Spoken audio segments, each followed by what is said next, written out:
الحمد لله نحمده ونستعينه ونستغفره ونؤمن به ونتوكل عليه ونعوذ بالله من شرور أنفسنا ومن سيئات أعمالنا من يهده الله فلا مضل له ومن يضلله فلا هادي له وأشهد أن لا إله إلا الله وحده لا شريك له وأشهد أن سيدنا وسندنا وحبيبنا وشفيعنا ومرشدنا ومولانا محمدا سيد المرسلين وخاتم النبيين أما بعد فأعوذ بالله من الشيطان الرجيم بسم الله الرحمن الرحيم ومن يتوكل على الله فهو حسبه وعن عمر رضي الله تعالى عنه قال رسول الله صلى الله عليه وسلم لو أنكم كنتم توكلون على الله حق توكله رزقتم كما يرزق الطير تغدو خماصا وتروح بطانا أو كما قال النبي صلى الله عليه وسلم مولاي صل وسلم دائما أبدا على حبيبك خير الخلق كلهم هو الحبيب الذي ترجى شفاعته لكل هول من الأهوال مقتحم. درود شريف وعائشة وقصة. اللهم صل على سيدنا ومولانا محمد وعلى آل سيدنا ومولانا محمد وبارك وسلم عليه. قابل قدر معزز مسلمانان ورنو الله جل جلاله مسلمان ته دا یو امتیازی شان ورکړی دی چې د الله تعالی په ذات باندې توکل کوي. الله تعالی چې څومره انسانان پیدا کړي دي او بلکې څومره مخلوقات پیدا کړي دي نو دا شرافت صرف الله جل جلاله انسان ته ورکړی دی او بیا په انسانانو کې مسلمانانو ته ورکړی دی چې د الله تعالی په ذات باندې توکل کوي. کله د سکار روان شي نو د افسوس اظهار نه کوي بلکې د الله تعالی په ذات توکل وکي، په زړه کې دا وایي چې یاره دا کار هم دغسې د الله د جانب نه و بس وشو. که یو کار ښه وشي د خوشحالۍ کار وشي نو د په هغې باندې خوشحاله شي، په زړه کې د اسبابو طرف ته توجه نه پیدا کیږي بلکې دی وایي دا د الله تعالی د طرف نه لیکلی شوی یو کار و بس وشو. قرآن مجید کې الله جل جلاله ارشاد فرمایي من عمل صالحا من ذکر او انثى وهو مؤمن فلنحيينه حیاتا طیبه. په تاسو کې کم یو کس چې هغه په دنیا کې نیک اعمال کوي، د الله جل جلاله احکامات او د نبی کریم صلی الله علیه وسلم د طریقو خیال ساتي، هغه په ځان کې راولي فلنحيينه حیاتا طیبه. د دغه کس دپاره که نارینه دی او که زنانه، د دغه کس دپاره د دغه زنانه دپاره الله جل جلاله وایي زه به د هغه زندګي ښایسته کومه، د هغه په زندګۍ کې به زه برکت پیدا کومه، سختۍ او مشکلات به د هغه د زندګۍ نه ختم کومه. دا څه د وجې نه؟ دا هم د دقې وجې نه چې کله انسان نیک اعمال کوي نو د دې انسان د الله جل جلاله په ذات باندې توکل پیدا کوي. اوس توکل څه شی دی؟ مونږ خو بار بار دا خبره کوو چېرې په الله مې توکل کړی دی او په دې کار باندې ورځم او کوم خو توکل دی څه شی توکل اصل کې ویلی شي د چا په ذات باندې اعتماد کول په یو کس باندې بروسه کول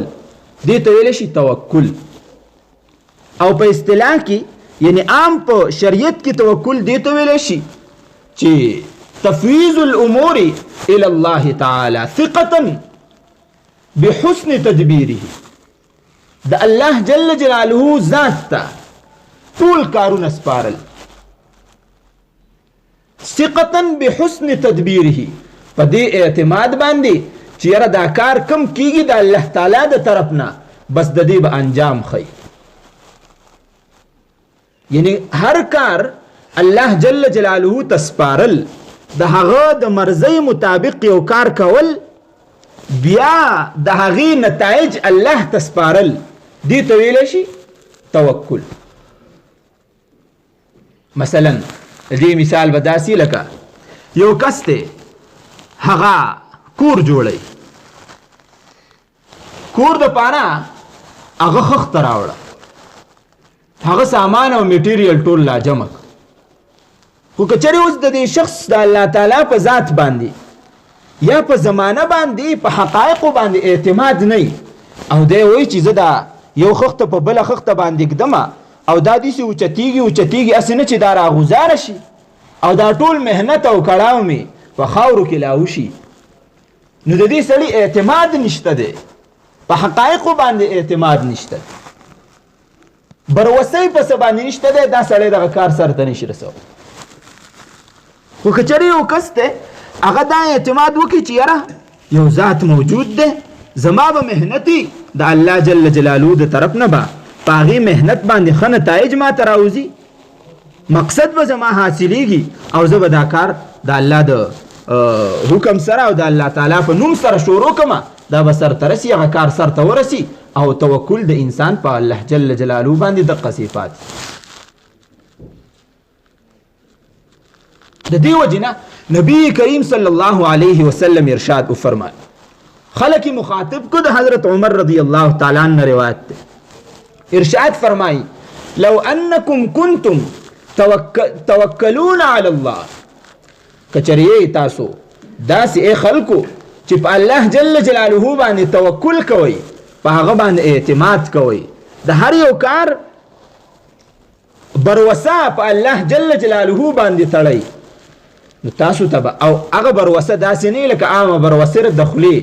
نه بلکې اعتماد مهم وي او حق توکله مضبوط توکلم په الله جل جلاله باندې نو د هغې نتیجه به تا ته څه راوځي لرزقتم کما یرزق الطیر تاسو ته به الله جل جلاله رزق درکړي او داسې رزق به درکړي کما یرزق الطیر لکه څنګه چې په دنیا کې د چرند او پرند ته رزق ورکولی شي تغدو خماسا وتروح بطانا چې کله هغه د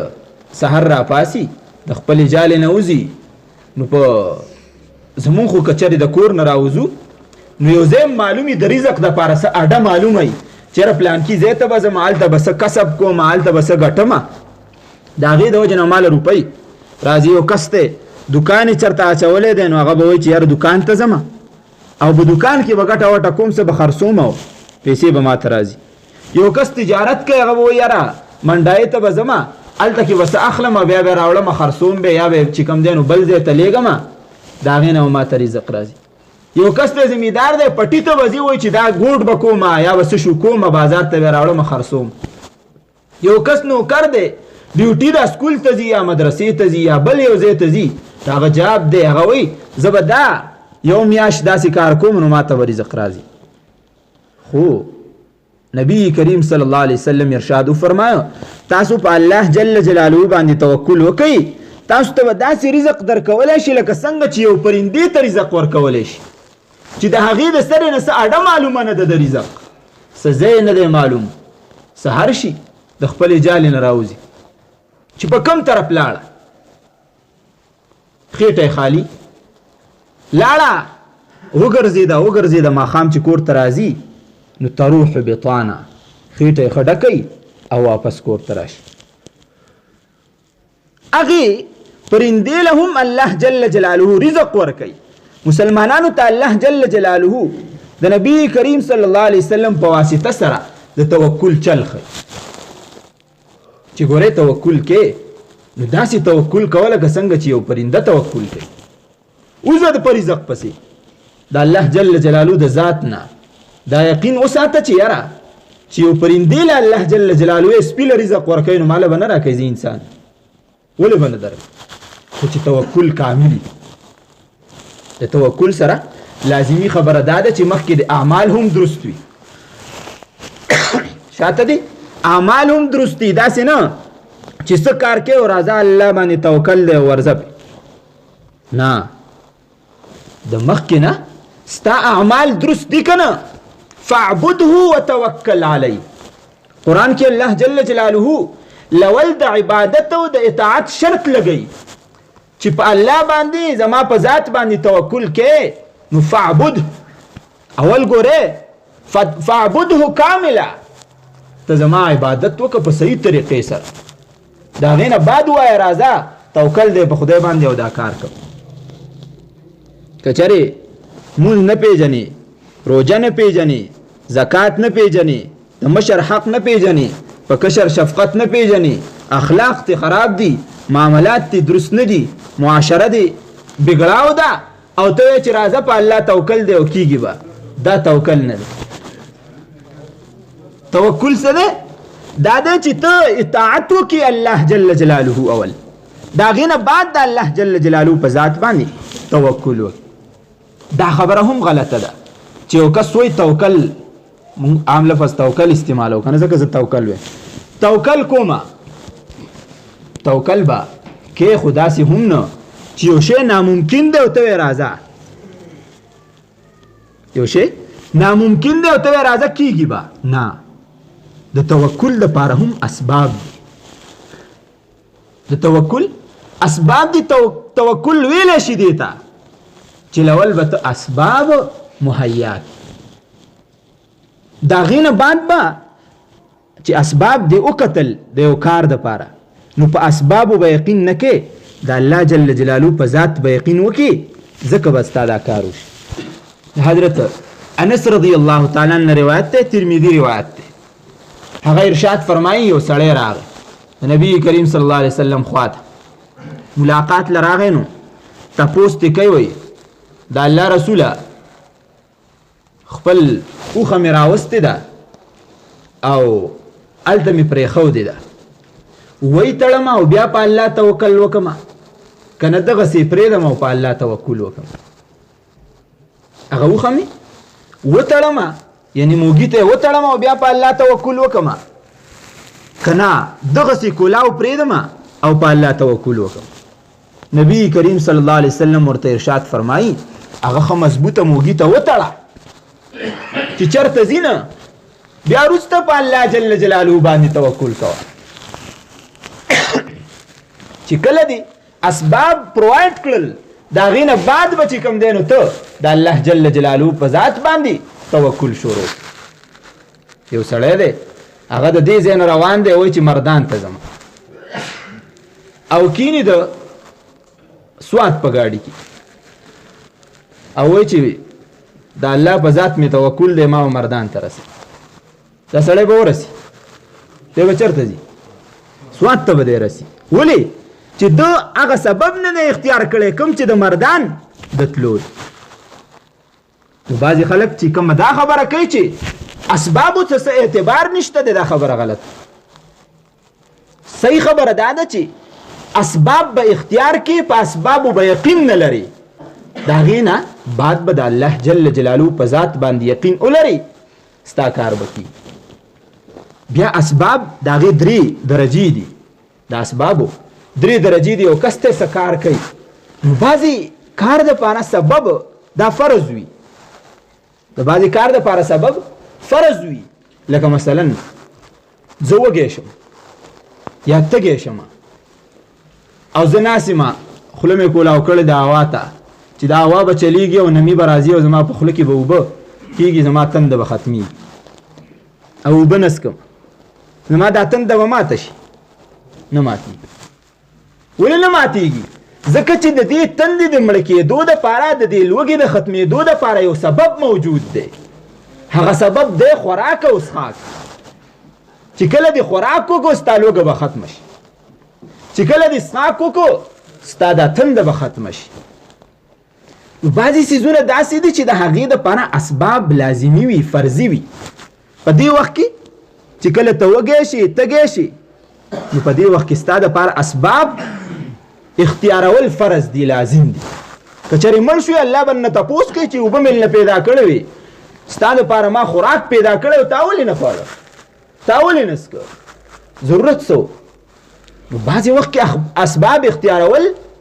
دا د توکل خلاف خبره نه ده، دا لازم. ها کله ناکله په دقه فرضي وخت کې چې ستا دپاره اسباب اختیارول لازمي دي، کله ناکله داسې چل وشي چې اسباب به هم ته اختیار کړي خو ستا کار به ونه شي. نو دا هم څه لازمي نه ده چې ته اسباب اختیار کړي نو خامخا د ستا کار هم وشي. لکه مثلا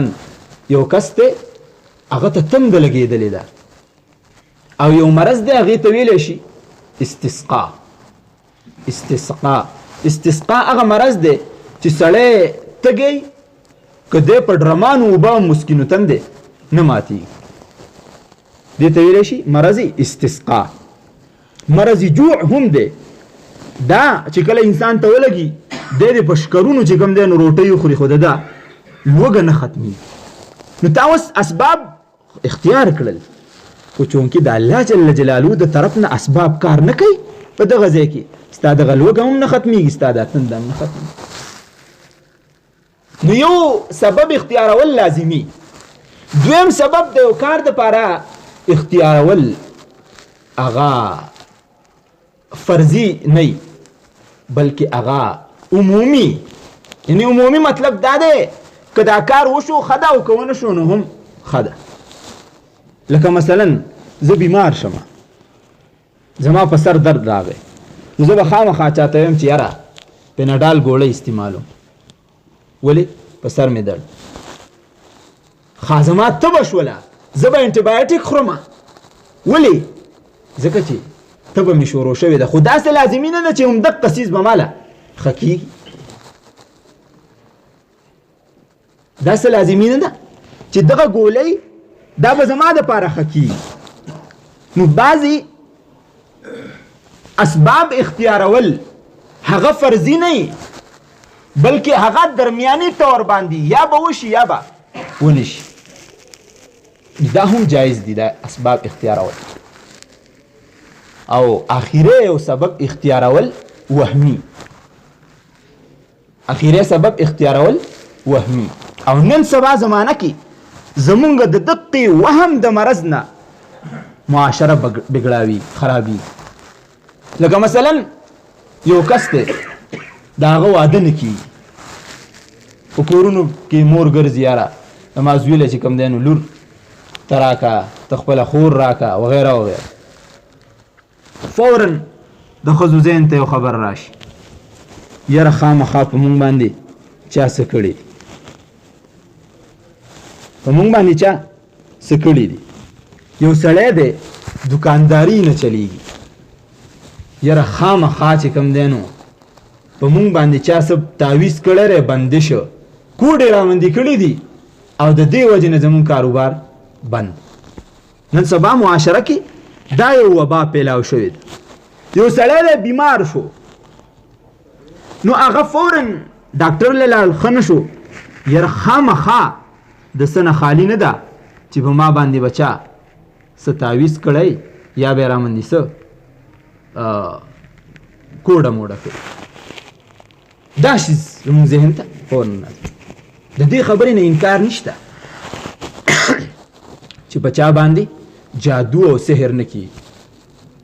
او نه دا خبره چرته کې درسته ده چې یو سړی صفا دی، دی مونځ کوي، دی د قرآن تلاوت کوي، په ده باندې به جادو نه کیږي. په دنیا کې د ټولو نه صفا هستي څوک وه؟ نبی کریم صلی الله علیه وسلم په هغه باندې هم جادو شوی او سحر په شوی باقاعده سورتونه د هغه متعلق دا جادو د توړ د پاره نازل شو معوذتین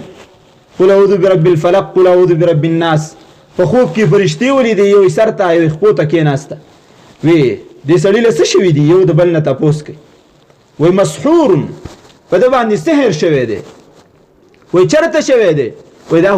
پلانکي کوی کې چې کوم دی نو یو یهودي دی لبید بن عاصم د هغه لوریانو او هغه په ده باندې کوډه کړې ده په ده باندې جادو کړی ده پیغمبر وایي چې کله کوی ته زه لاړم هغه ګټه مې اوچته کړله لاندې د کوی هغه اوبه د نکریزې په شان تک کې سرې شوې وي او د هغه ویښته چې کوم دي نو د نبي کریم صلی الله علیه وسلم هغه یې دا تعویض نه تاو کړي وو غوټې وله ورکړې وې 11 غوټې ورکړې وې د آیاتونه نازل شو پیغمبر علیه الصلاة والسلام هغه غوټې به پرانیستلې او دا یو صورت د آیت به پې وي او الله جل جلاله پیغمبر علیه الصلاة والسلام ته شفا ورکړله د هغه سحر نه نو سحر د پاره څه لازمي دا نه ده چې یو سړی دی پاک دی مانځګزاره دی نیکوکار دی په هغه دې سحر نه کېږي نه دا هم کېدی شي خو لیکن دا وهم او دا سبب او بیا چې کله یو معامله راشي په هغې کې د بندش دا معامله نن سبا دا پروفیشنل چې کوم خلک نو دیو څه کوي دیو دا کوي چې د بل د جیب د والو دپاره فورا ته ورشي یاره بیمار ته خو یاره ختم ته ختم شوی ولې لکه په تا باندې چې کوم دی نو ډېرې غټې کوډې شو دي دا د څه دپاره دا د دې دپاره وایي چې یاره دا سړی دی ماله تې څه روپۍ چې کوم دی نو زه ترې واخلم او دی دغه شانتې شي او معامله نن سبا دې حد ته تللې ده چې داسې خلک راوتي دي څه ورته وایي دا چې کوم دی نو د دې سره خاپیریان دي څه شی دی د دې سره خاپیریان دي خاپیریان څه چل کوي سترګې پټې کا دغه تعویض راګزار شو دا ستا تعویض دی ووایه دا څه د خدایتوب دعوه ده دغې کسانو له تلل دا هم ناجایز دي ګوره په خپله په الف نه پوهېږي هغې له بسم الله نه ورځي دا خاپیری چې ځان ته وایي بسم الله ورله نه ورځي مونځ ورله نه ورځي د خلکو عقیدې خرابي چېرته خو ته لاړ شه یو عالم له لاړ شه یاره زما دا مسله ده او ته پکې ما ته څه ووایه څه مشوره راکړه الله به دې هغه عالم به پوهوي ستا په مسله به پوه شي هغه ستا په جیب باندې بې نظر نه وي ته به ښه شي خو که چېرې ته داسې چېرته لاړې چې هغه نن سبا دا خاپیری او نن سبا داسې قسمه خلک چې هغه دا خپل کاروبار جوړ کړی او د الف نه نه خبر په دې باندې نه پوهېږي چې دا زه څه کومه دا څه شی دی دا تعویض مې پلان کیله ویوړ هغه راته وی چې ته خو تړلی عجیبه خبرې به واورې او بیا ښه خلک په دې شي کې اخته شي د دې شي شکار شي نو دقه اسباب اختیارول د الله جل جلاله د ذات مطابق چې زه یو خاپیری اختیار کم او یو چې تعویض اختیار کم دا چې کوم دی نو ناجایز دي دې ته ویلی شي وهمي اسباب د انسان ذهن بس داسې جوړ شوی چې دا به په دې سره کېږي او د دې نه علاوه نه کېږي تاسو ته چې څنګه ما ووي د جادو دپاره ټول شته دی خو یو عالم له لاړ شه داسې کس له لاړ شه چې هغه تقواداري پرهیزګاری هغه ته خپله مسله وړاندې که ستا دپاره به څه حل د قرآن او د حدیث نه راوباسي د دې وجې نه نبی کریم صلی الله علیه وسلم ارشاد وفرمایو چې تاسو د الله تعالی په ذات باندې توکل وکئ الثقة کنزی پیغمبر وفرمایل اعتماد په الله باندې توکل دا زما خزانه ده چې کله ما ته څه مسله راځي زه په الله جل جلاله باندې توکل کوم یو کس دی په معاشره کې د هغه د مشر چا سره تعلق نو هغه ته هېڅ ټینشن نه چې څه کار راځي یاره وایي زموږ سړی شته دی په هغه پلانکي ډپارټ کې زه به چې کوم دی نو هغه ته وینا وکړم او هغه به زما دا کار وکړي ولې وجه دا ده چې وایي زما پکې تعلقدار دی الله جل جلاله چې د چا تعلقدار شي نو بیا هغه ته د هېڅ ټینشن نه هغه بیا الله جل جلاله ته ووایي الله دا کار دی دا کول غواړي. الله وایي ته خو زما بندی خاص بندی ولې نه کوم وشي. نو که دنیا غواړئ او که آخرت غواړئ د الله نه یې غواړئ. په دنیا کې څوک د هېڅ چا هېڅ نشي کولی. که هر څومره لوی سړی دی ځان دې اوچت کړي او راخلاصېږي، خو چې د الله مرضي نه وي ستا د خیر هم هېڅوک څه نشي کولی، تا ته شر هم هېڅوک نشي در رسولی. دا صرف د الله جل جلاله ذات چې په هغه توکل وکړي الله جل جلاله به ستا بند دي بیړۍ روانوي تا به کامیابوي. یو واقع راته صرف ذکر کوم بیا خبر ختمه. د حضرت عبدالله ابن عمر رضی الله تعالی عنه زوی دی، سالم نامه ده. د هشام بن عبدالملک په زمانه کې یو ورځ دی لاړه او د طواف کاو. دې خبرو ته غوږ کېدی 2 منټه 3 منټه که ټیم لیټ شي نو هېڅ فرق نه کوي. خبرو ته په دې شوق ذوق سره غوږ دی، عبرت ته حاصلوئ. هشام بن عبدالملک نامه یې ده. دی چې کله طواف کوي نو هشام بن عبدالملک د هغه زمانې باچا و. راغی ده ته یې غوږ کې وویې حضرت تاسو لویه کورینۍ یئ، که څه دې په زړه ارماني ما ته ووایي چې زه یې وکړم زه باچا یم باچا یې وخت یم. سالم ورته وویې رحمه الله وی هېڅ ضرورت نشته دی. دی لاړ روان شو او جواب کې ورته ووی چې ته دا زه چې د چا خوا ته راغلی دا څوک دی؟ وی دا خو الله جل جلاله دی. وی ښه د الله جل جلاله در ته راغلی یم او ستا نه به سوال کوم چې دا شی لاله راکړه، ستا نه به سوال کوم چې دا شی لاله ته راکړه. زه مرم ولې نه چې د الله جل جلاله په در کې د انسان نه سوال کوم.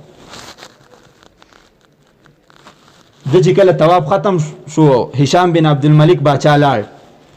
بهر ولاړ دی د مطاف نه بار. چې کله د طواف ختم کنو بهر ته وته سالم رحمه الله د عمر رضی الله تعالی عنه وصی دی. چې کله بهر ته ووت نو دی بیا ولاړ دی. تپوس تې کوي وایي جی که ستاسو څه ضرورت یې زه باچای وخت ما خلک په ما پسې راځي چې دا پلانکې کار لاله وکړه دا وکړه دا، که ستاسو څه ضرورت یې ما ته ووایه زه به یې زر پوره کړم هغه به وکړم. سالم رحمه الله ورته 2 خبرې کوي. ته خو ډېر اصرار کې استعماله یو 2 خبرو جواب راکړه چې زه ستا نه سوال وکړم څه فرمایش درته وکړم د حاجت متعلق نو د دنیا متعلق به ته پوره کړې که د آخرت متعلق به ته پوره کړې.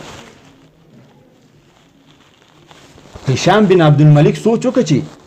دنیا متعلق خو د آخرت متعلق د ایمان متعلق خو زه دیو ته خبره نشم کولی، ځکه چې د دیو کورنۍ خو داسې کورنۍ تېره شوې ده چې عمر رضی الله تعالی عنه هغه داسې لوی شخصیت و چې د هغه په یو خط سره دریای نیل روان شوی او په سونو کاله وشو تر اوسه پورې چلیږي بهیږي. نو د ایمان متعلق او د آخرت متعلق خو زه دته څه پوره کولی نشم، دا سوال نه کوم د دنیا به دې سوال وکړم. وی هشام ورته وویې جی تاسو ما نه د دنیا متعلق څه سوال وکړئ نو هغه به زه به یې درله پوره کړم. سالم رحمه الله د الله جل جلاله په ذات باندې داسې توکل و. هغه ورته وایي هشامه ته خو د دنیا یو ورکوټی شان باچای او دا دنیا چې چا پیدا کړې ده هغه شهنشاه کل چې ته هم پیدا کړی دا ټول باچاهانې پیدا کړي در نن تاریخه پورې چې زه مور زیږولی یم عقل پکې راغلی دی په ما کې نو ما د هغه شهنشاه کل نه د دنیا متعلق سوال نه دی کړی نو ستا نه به چې کوم دی نو ورکوټی شان باچای ستا نه به څه سوال وکړم. داود هغه خلکو د الله جل جلاله په ذات باندې توکل ومن يتوکل علی الله فهو حسبه چې څوک د الله جل جلاله په ذات توکل وکړي همدغه الله جل جلاله د هغه دپاره د هر څه نه کافي کیږي. الله تعالی دې موږ متوکلین جوړ کړي او الله جل جلاله دې په خپل ذات باندې اعتماد زموږ پیدا کړي. واخر دعوانا ان الحمد لله رب العالمین. الله اکبر.